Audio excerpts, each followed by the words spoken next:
Right, ఈ మధ్య గురుకులాలను కుదించే ప్రయత్నం జరుగుతూ ఉన్నది మన తెలంగాణ రాష్ట్రంలో. దీనికి పక్క ఆధారాలతో నేను చూపెడతా అని చెప్పి మనతో పాటు జనార్దన్ ఉన్నారు, మాట్లాడే ప్రయత్నం చేద్దాం. నమస్తే అన్న. నమస్తే అన్న. నిజంగానే గురుకులాలు తగ్గే ప్రయత్నం జరుగుతుంది. ఎందుకంటే ఇప్పుడు మన రాష్ట్ర ముఖ్యమంత్రి దగ్గరనే విద్యాశాఖ మంత్రి కూడా ఆయన దగ్గరనే పెట్టుకున్నాడు, నేను మెరుగుపరుస్తా అని చెప్తా ఉన్నాడు. ఏం చెప్తారు అసలు మీరు? ఈయన మెరుగుపరచుడు కాదు, కుదించుడే ఈయన కార్యక్రమం. ఎన్నికలప్పుడు మేము అందరం ఏం నమ్మినామంటే ఆకునూరు మురళి సార్ అయినా, కోదండరామ్ సార్ అయినా, పిఎల్వి విశ్వేశ్వరరావు గారైనా, ప్రొఫెసర్ వినాయక్ రెడ్డి గారు, వీళ్ళందరూ కూడా మాతో తిరిగినటువంటి వాళ్ళు. వీళ్ళందరికీ కూడా సమాజంలో విద్య పట్ల మంచి రెప్యుటేషన్ ఉన్నటువంటి వాళ్ళు. వాళ్ళ మాటలను నమ్మినాం, విద్య బాగుపడుతుంది అనుకున్నాం. ఇంటిగ్రేటెడ్ స్కూల్స్ అంటే నమ్మినాం. కానీ ఇంటిగ్రేటెడ్ స్కూళ్ళకి వీళ్ళు వచ్చిన 6 నెలలకు పునాదులు వేసారు, పునాది రాయిలు. ఇంతవరకు భూమి పూజలు చేసారు. ఇక ఆడ ఇంకొక మట్టి పిల్ల కూడా ఇట్లా తీసి పక్క తట్ట మట్టి కూడా పక్కన వేయలేదు. గురుకుల పాఠశాలలకు ఆ రోజు పెంచిర్రు, పక్కా బిల్డింగులు లేవు.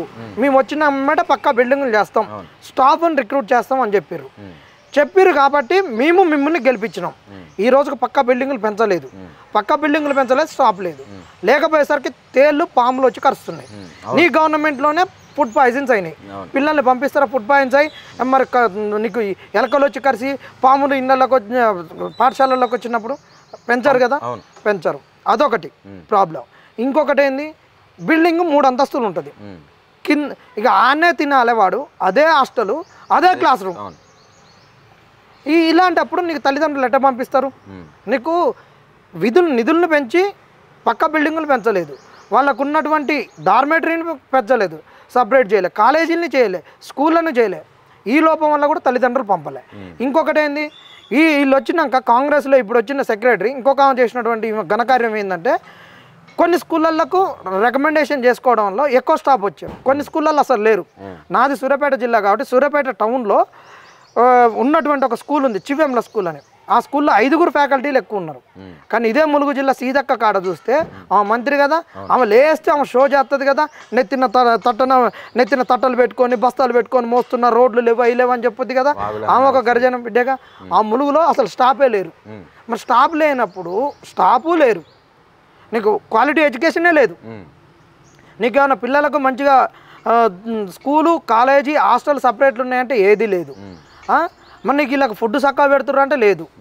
ఏది లేనప్పుడు పిల్లల్ని గవర్నమెంట్లోకి ఎట్ట పంపిస్తారు చెప్పి? ఇవాళ రేపు ఇంగ్లీష్ ఎడ్యుకేషను, ఇవాళ రేపు తల్లిదండ్రులు నేను బిడ్డ భాషనైనా అవలగాన్ని అయినా ఏదైనా నా పిల్లలకు మంచిగా చదివించాలనుకుంటున్నారు.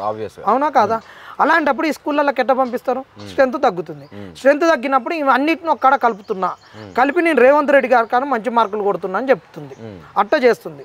ఇంకా నిన్న మొన్న వచ్చినటువంటి ఒక దరిద్రమైనటువంటి పని ఏంటంటే, వీళ్ళు చేసి బయటకు వచ్చిన పని, ఇగో ఇది తెలంగాణ గురుకుల పాఠశాలల్లోకి ఇచ్చినటువంటి ఒక నోటిఫికేషన్ అన్న. ఈ నోటిఫికేషన్లో వీళ్ళు చాలా క్లియర్గా ఇచ్చారు. చూడ్రి, ఉన్నటువంటి కాలేజ్ ఎక్కడ ఉన్నది, అది ఎంపీసా బైపీసా, ఎన్ని సీట్లు ఉన్నాయి, ఎన్ని వేకెన్సీస్ ఉన్నాయని క్లియర్గా ఉంది. ఇప్పుడు నువ్వు ఉన్నావు, ఎగ్జాంపుల్ హైదరాబాద్లో గౌల్దొడ్డి ఉంది, దాంట్లో అది బాయ్సా గర్ల్సా, బాయ్స్ గర్ల్స్ చెప్తున్నావు. అది ఎంపీసీ ఉందా, బైపీసీ ఉందా, ఏది ఉందని ఉండాలి కదా. ఏది లేకుంటుంటే ఎట్ట అప్లై, దేనికన్నా అప్లై చేసుకుంటావు? ఇది తెలంగాణ గురుకుల సంస్థకి ఇచ్చింది, ఇదే తెలంగాణ సోషల్ వెల్ఫేర్. ఈ సోషల్ వెల్ఫేర్కి ఇచ్చిన నోటిఫికేషన్ చూడ్రి. ఈ నోటిఫికేషన్లో ఆ నోటిఫికేషన్లు ఎట్టున్నాయి, ఇగో ఈ నోటిఫికేషన్లో కాలేజీ అది బాయ్సా గర్ల్సా అంతే ఎక్కడ ఉన్నది, లొకేషన్ ఏంది. కానీ ఇలా ఎంపీసీ ఉందా, బైపీసీ ఉందా, వొకేషనల్ ఉందా, ఏది ఉందా అనేది లేదు. వాడు ఎట్లా అప్లై చేసుకుంటాడు? వాడు సిఈసీకి హెచ్ఈసీకి అప్లై చేయాలి, ఎట్లా అప్లై చేసుకుంటాడు? ఏది లేకుండా ఇష్టం వచ్చినట్టు నువ్వు ఇస్తే ఎట్లా? ఇది చాలా ఒక కుతంత్రం ఇది. ఇంకొకటి, ఇలా సివై కరీంనగర్లో అన్నిటికన్నా ఫస్ట్ పెట్టింది అది కో ఎడ్యుకేషన్ అలుగునూరులో. అక్కడి నుంచి ఎంతో మందికి ఐఐటీలు వచ్చినాయి, ఎంబీబీఎస్ సీట్లు వచ్చినాయి, నీట్లు వచ్చినాయి, మంచిగా ఉన్నారు. ఈ రోజు ఆడ కో ఎడ్యుకేషన్ తీసేసి ఓన్లీ గర్ల్స్ అని పెడుతున్నారు. ఆడ సీట్లు తగ్గిస్తున్నారు. అవును, సీట్లు తగ్గిస్తున్నారు. అక్కడ ఎంపీసీలో ఉన్నటువంటి ఫస్ట్ ఇయర్ ఉన్న పిల్లల్ని కూడా ఇది కోయడ్ కాదు, ఇది ఇప్పుడు గర్ల్స్ క్యాంపస్ చేస్తున్నాను, వేరే కాడికి పంపిస్తుంటున్నారు. నువ్వు చేస్తున్నారు. ఎందుకు సీట్లు తగ్గిస్తున్నావు? ఇంకా నువ్వు బలోపేతం చేయాల్సింది ఏం చేస్తున్నావు? ఇక్కడ మేము అడుగుతున్నాం, దళితులకు వచ్చేటటువంటి బడ్జెట్ సెంట్రల్ గవర్నమెంట్ నుండి సగం ఎక్కువ వస్తుంది, మాకు 70% అక్కడి నుంచి వస్తుంది. మాకు వచ్చిన నిధులను మీరు బైపాస్ ఎందుకు చేస్తున్నారు? మాకు వచ్చిన ఎస్సీ ఎస్టీలకు, బీసీలకు వచ్చి ఎస్సీలకు ఎక్కువ నిధులు వస్తాయి, ఈ ఎస్సీబీటీలకు వచ్చిన నిధులను ఎక్కడికి పంపిస్తున్నాను? ఎందుకు గురుకుల పాఠశాలను బలోపేతం చేయలేదు? ఎందుకు నువ్వు స్టాఫ్ను పెంచలేదు? ఎందుకు హాస్టళ్లను సపరేట్ చేయలేదు? ఎందుకు తగ్గిస్తున్నావు? నువ్వు ఆ ప్రభుత్వం కన్నా నువ్వు చేసింది ఏంది? ఇలా నువ్వు శ్రీ చైతన్య నారాయణ మీద తీసుకున్న చర్యలేంది? వాళ్ళ కాంచి ఎన్ని లక్షల డబ్బులు తీసుకున్నావు? నీ ఖాళీ బిందెలు లంక బిందెలు నింపుకోవడానికి నువ్వు చేసిన పని ఏంది? ఇవాళ శ్రీ చైతన్య నారాయణలో ఎండాకాలం కూడా నడుస్తున్నావు, నువ్వు చేస్తున్నది ఏంది? ఎందుకు నువ్వు ఇవాళ రైట్ టు ఎడ్యుకేషన్ కింద నువ్వు ఎందుకు ప్రైవేట్ స్కూళ్ళల్లో 25% సీట్లను ఎంతమందికి ఇస్తున్నారని బయటికి పెట్టట్లేదు? ఎందుకు ఆర్టీఐ ద్వారా తీసుకొని బీద పిల్లలకి ఇప్పియట్లేదు? నువ్వు ఎవరి కొరకు చేస్తున్నావు? ఇవాళ వీళ్ళు చెప్పి విద్యను నాశనం చేయడానికే కంకణం కట్టుకున్నారు. ఏ ప్రభుత్వం ఉన్నా చెప్తున్నాం, ఈ బీద పిల్లలు బాగుపడాలంటే విద్య ఒక్కటే అన్న. విద్య మంచిగా ఉంటే వాడు మంచిగా ఉంటాడు. ఇలా కల్నల్ సురేషి చూసినాం, కురేషి ఒక మైనారిటీ బిడ్డ, యోమికా సింగ్ ఒక ఎస్సీ. ఇవాళ ఎందుకు వచ్చిందామా? ఒక విద్య ఉండడం వల్లనే కదా ఇవాళ ఒక కెప్టెన్ స్థాయిలో ఇలా దేశాన్ని రక్షించింది. ఇలా ఎస్సీ బిడ్డకు విద్య లేకుంటే వచ్చేదా చెప్పండి? ఆ బిడ్డ కనుక ఇవాళ నువ్వు ఏమో పాలేరింట్లో పనిచేస్తున్నా, అండర్ రుద్దుతానో, బట్టలు రుద్దుతానో ఈరోజు ఇట్లా ఉండేదా? ఆ బిడ్డకు ఎడ్యుకేషన్ వల్లనే కదా వచ్చింది. ఇలా ఒక మైనారిటీ బిడ్డ ఎడ్యుకేషన్ వల్లనే కదా ఇలా కల్నల్ స్థాయికి వచ్చింది. ఎడ్యుకేషన్ లేకుంటే బుర్కేసుకొని కూర్చుంటే ఇలా ఆ బిడ్డ ఎక్కడ ఉండేది? ఒక పర్దా చాటున ఉండాల్సిన బిడ్డ ఈరోజు దేశానికి ఒక రక్షణ కల్పించింది. ఇలాంటి ఒక ఎస్సీ ఎస్టీ బీసీ మైనారిటీ బిడ్డలు ఇలా ఎడ్యుకేషన్ లేకుంటే ఏం చేస్తున్నాను? మరి ఏం జరుగుతుంది ఇప్పుడు? ఇటుపక్క విద్యార్థులకు న్యాయం జరగట్లేదు, నిరుద్యోగులకు న్యాయం జరగట్లేదు, ఇటు రైతాంగం రోడ్డు మీదకి ఎక్కిన పరిస్థితి. అసలు ఈ 17 నెలల్లో ముఖ్యమంత్రి రేవంత్ రెడ్డి గారు చేసిన పని ఏందన్న? ముఖ్యమంత్రి రేవంత్ రెడ్డి చెప్తున్నాం, మేము ఇదే టాపిక్ మీద ఉంటాం. నువ్వు విద్యాశాఖ మంత్రి నీ దగ్గర ఉన్నాయి. ఎవరికన్నా ఇస్తే దళితులను బాగుపాటు చేయడు, విద్యను నాశనం చేస్తాడని నీ దగ్గర పెట్టుకున్నావు. నువ్వు చేసింది ఏంది? ఇప్పటి వరకు ఇంజనీరింగ్ పిల్లలకు ఎవరికన్నా నువ్వు ఇచ్చినవా చెప్పు? ఫీజు ఇచ్చినవా? ఫీజు రియంబర్స్మెంట్ 2 ఏళ్ళ అయినాక ఇచ్చినవా? ఫీజు రియంబర్స్మెంట్ ఇంతవరకు ఇవ్వలేగా నువ్వు. ఫీజు రియంబర్స్మెంట్ ఇవ్వకపోతివి, ఉన్న కాలేజీలను పెంచకపోతివి, యూనివర్సిటీలలో నువ్వు ఫ్యాకల్టీలను పెంచకపోతివి, దళితులను నాశనం చేస్తేందుకు గ్రూప్ 1లో 29 జీవోని తీసుకొస్తుంది. నువ్వు దళితులను ఏం బాగు చేస్తున్నావు? ఉట్టే పేరుకు పోయి దళితుల ఇళ్ళలో కూర్చొని భూవలు తిని ఎమ్మెల్యేల మంత్రులు నాడ కూర్చోబెడితే మా బతుకులు మారుతాయి. వల్లనే నేను ఈ స్థాయిలో ఉన్నా, నాకు వెనుకంగా నడిపించింది మొత్తం దళితులే, నేను వాళ్ళ పట్ల చాలా కృతజ్ఞతతో ఉంటా అని చెప్పి పెద్ద పెద్ద భారీ బహిరంగ సభలలోనే చెప్తాడు. మళ్ళీ ఈ అన్ని చెప్పుకోవడానికే ఈ బీసీలు ఎంతమంది ఉన్నారు? ఈ కులగణన తప్పు అయిపోయిందని చెప్పారు. ఈ బీసీ గురుకులాలను ఎన్ని బాగు చేసిండు? ఇంతవరకు ఒక్క కొత్త గురుకులానికన్నా ఈయన ఫౌండేషన్ వేసి కట్టించారు కాంగ్రెస్ వాళ్ళు. ఇచ్చినటువంటి బీసీ ఎస్సీ ఎస్టీ బీసీలకు బడ్జెట్లో నేను అసెంబ్లీలో చెప్తున్నా ఎంత, రిలీజ్ చేసింది ఎంత, వాడుతున్నది ఎంత. నేను నిజంగా చెప్తున్నా, వీళ్ళ మీద కపట ప్రేమ. ఎస్సీ ఎస్టీ బీసీలకు ఇచ్చినటువంటి బడ్జెట్నే వీళ్ళు మళ్ళీ వేరే స్కీమ్లకు వాడుకుంటారు. పెద్ద పెద్ద స్కీమ్లకు అన్నిటిని వాడుకొని స్కాములు చేసుకోవడానికి వాడుకుంటారు. ఈ సంక్షేమం అనేది మేమే చెప్తున్నాం. మాకు క్వాలిటీ ఎడ్యుకేషన్, క్వాలిటీ వైద్యమి, ప్రైవేట్ కాలేజీలు అన్ని పని చెప్పి. ఆ రోజు నువ్వు అన్నావుగా, తెలంగాణ వస్తే శ్రీ చైతన్య నారాయణ కాలేజీలు ఉండవు అని చెప్పారు. అటు మూతపడాయి. ప్రైవేటుకు నువ్వు ఈ సంవత్సరం ఎన్నిటికి రెన్యువల్ చేసినావు? కొత్తటికి ఎన్నిటికి పర్మిషన్ ఇస్తున్నావు? ఎందుకు ఇస్తున్నావు? ఇయ్యకు. ఈ విద్యా వ్యవస్థలో ప్రైవేటును నిర్మూలించు, వైద్య వ్యవస్థలో కూడా ప్రైవేటును నిర్మూలించు. ఈ రెండింటిని నిర్మూలించు. మా అమ్మమ్మలకు కానీ మా తాతలకు కానీ మాకు కానీ ఏది అడగం. రేవంత్ రెడ్డి నీకు చెప్తున్నా, వీళ్ళ మీద కనుక నీకు ప్రేమే కనుక నీకు ఉంటే, నిజంగా నీ రాహుల్ గాంధీ గారు చెప్పినట్టు నీకు ప్రేమ ఉంటే ఎస్సీ ఎస్టీ బీసీల మీద నువ్వు తక్షణమే ఈ సంవత్సరం రైట్ టు ఎడ్యుకేషన్ కింద ప్రైవేట్ స్కూల్లో ఎస్సీ ఎస్టీ బీసీ మైనార్టీలు ఎంతమంది జాయిన్ చేసుకున్నావు చెప్పాలి. ఈ సంవత్సరం రెన్యువల్స్ తగ్గి కొత్త పాఠశాలలకు నేను పర్మిషన్లు ఇయ్యనని చెప్పు. నువ్వు అది ఫస్ట్ ప్రకటించు.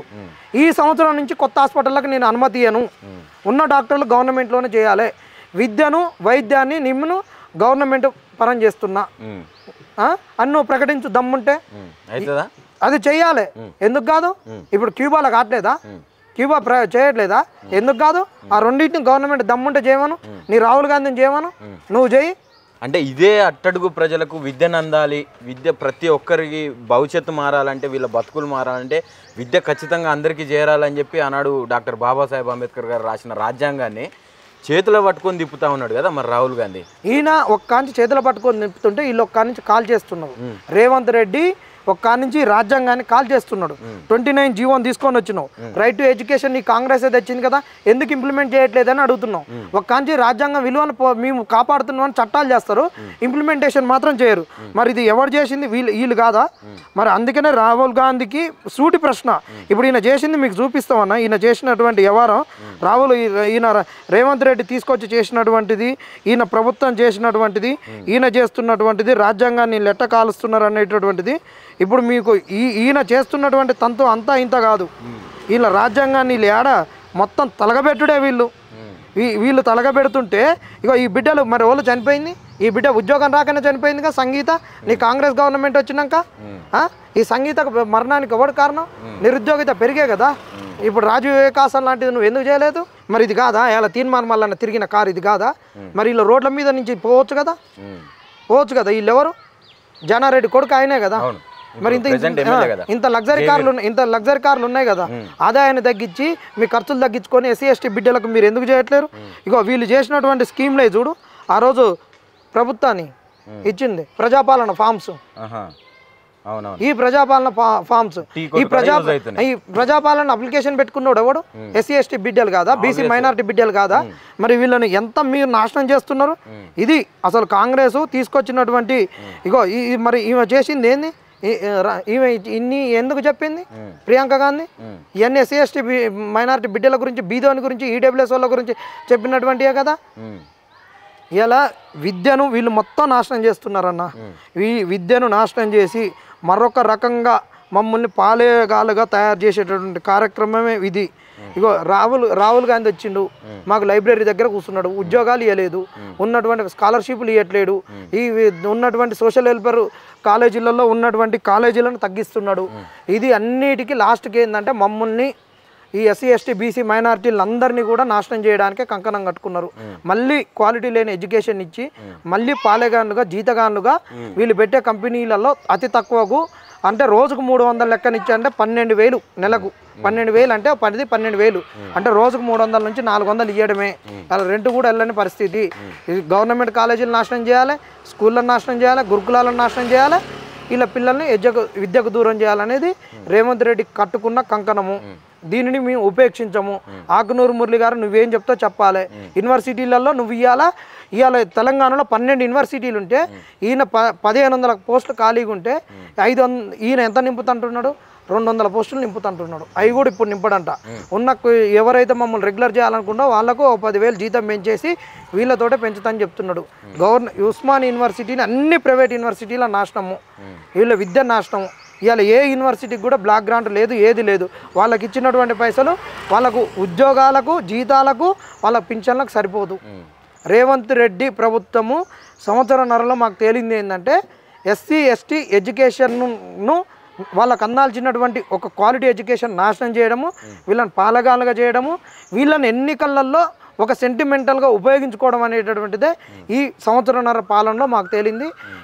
ఇది తేలింది కాబట్టి రేవంత్ రెడ్డి యొక్క ప్రభుత్వం అని కాదు, ఈ కాంగ్రెస్ వాళ్ళ బట్టలు ఊడదీస్తామని చెప్తున్నాం. 10 సంవత్సరాలలో ఇదే గురుకులాల సీట్ల కోసం తల్లిదండ్రులు ఎమ్మెల్యేలను కావచ్చు, ఎంపీలను కావచ్చు, అంటే రకరకాలుగా తెలిసిన వాళ్ళని పట్టుకొని ఎగ్జాములు రాసి ఒకవేళ మార్కులు తక్కువ వచ్చిన అలా సీట్ కోసం తండాట చాలా చూసినావు. ఇప్పుడు అదే తల్లిదండ్రులు ఎవరైతే ఉన్నారో గురుకులాలకు పంపించడానికి భయపడుతున్న పరిస్థితి. ఎందుకంటే ఈ కాంగ్రెస్ ప్రభుత్వం వచ్చిన దగ్గర నుంచి కూడా ఫుడ్ పాయిజన్ కేసులని కావచ్చు, ఇంకా రకరకాలుగా పాములు, తేళ్ళు అనుకుంటా చాలామంది చనిపోయారు విద్యార్థులు. ఇంతవరకు దాని మీద ఎలాంటి సమీక్ష నడపలేదు ఇప్పుడున్నటువంటి ప్రభుత్వం. ప్లస్ అందులో భాగంగా ఇప్పుడు మీరు చెప్పినట్టుగా ఈ ఉన్న గురుకులాలను కూడా కుదించే ప్రయత్నం జరుగుతూ ఉందంటున్నారు. ఏం చెప్పదలుచుకున్నారు ఫైనల్గా మీరు? అసలు ఈ సెక్రటరీ పెద్ద కరప్టెడ్, ఆమె పైన జ్యుడిషియల్ ఎంక్వైరీ చేయాలి. ఆమె ఇంకెక్కడో చేసినటువంటి దానిని తీసుకొని వచ్చి అక్కడ సెక్రటరీగా చేసినప్పుడు అక్కడ ఆమె విధులు నిర్వహించినప్పుడు ఆమె బిల్లుల్ని ఇక్కడ నుంచి ఈ డిపార్ట్మెంట్ నుంచి ఎత్తుకుందనేది వాస్తవం. దాని మీద ఎంక్వైరీ చేయాలి. ఆ రోజు ఆ ప్రభుత్వంలో ఏ ప్రభుత్వంలో ఉన్నా కొన్ని లొసుగులు ఉంటాయి, తప్పులు ఉంటాయి. వాటిని సరిదిద్ది తప్పులు లేనటువంటి గురుకుల వ్యవస్థను నేను రూపుదిద్దుతున్నావు, చేయలేదు, ఇంకా కంపు చేసినావు. ఏదైతే గత ప్రభుత్వంలో ఉన్న కొన్ని తప్పులు ఉన్నాయో దాన్ని పట్టుకొని వచ్చి రేపు ఈ వీడియో అయినాక ఇంకొక 3-4 వస్తారు, వచ్చి ఆ ప్రభుత్వంలో అట్టుండి ఇట్లుండే అని చెప్తారు. అది ఉన్నది కాబట్టి నేను గెలిపించినావు, దాన్ని నువ్వు సెట్ చేయలేదు, ఇంకా రొంపి చేసినావు. ఇది మీరు గుర్తుపెట్టుకోవాలి. ఇది గుర్తుపెట్టుకొని దీనిని బాగుపరిచే దిశగా ఈ సంవత్సరం నుంచి నీ యొక్క మాస్టర్ ప్లాన్ ఏంది, ఇంటిగ్రేటెడ్ ప్లాన్ ఏంది ప్రకటించాలి. ఈ కాలేజీలలోనూ బలోపేతం చేయడానికి వీళ్ళు తీసుకున్నటువంటి బడ్జెట్ అలొకేషన్స్, వీళ్ళకి ఇచ్చే సోబిల్లు అయితేంది, పాములు తేలు రాకుంటుంటందుకు, ఫుడ్ పాయిజన్స్ కాకుంటుంటందుకు, అసలు జనరల్గా ఉండాల్సిన ఫుడ్ ఇన్స్పెక్టర్లను అసలు ఒక 10-20 కాలేజీలకు స్కూళ్ళకు కలిపి ఒక ఫుడ్ ఇన్స్పెక్టర్ను మీరు పెట్టుకోరి. గురుకులాలలో ఒక ఫుడ్ ఇన్స్పెక్టర్ని క్రియేట్ చేయరి ఫుడ్ క్వాలిటీ గురించి. ఇలాంటి ఇంకా నువ్వేం చేస్తావు? తేలు పాములు ఖర్చకుండా ఏం చేస్తున్నావు? ఒక భరోసాను నువ్వు ఇలా గవర్నమెంట్ ఎడ్యుకేషన్లో ఇవిడ నువ్వు జడ్పీహెచ్ఎస్ దాంట్లో పెడుతున్నావు కదా, అది బ్యానర్లు పట్టుకొని పోయి అడుక్కునే పరిస్థితి వచ్చింది కదా. మరి ఎందుకు అలాంటి పరిస్థితి వచ్చింది? ఇవాళ నువ్వు ఇంకొక పాలసీని కూడా మేము అడుగుతున్నాం, ఇది వాస్తవం అన్న.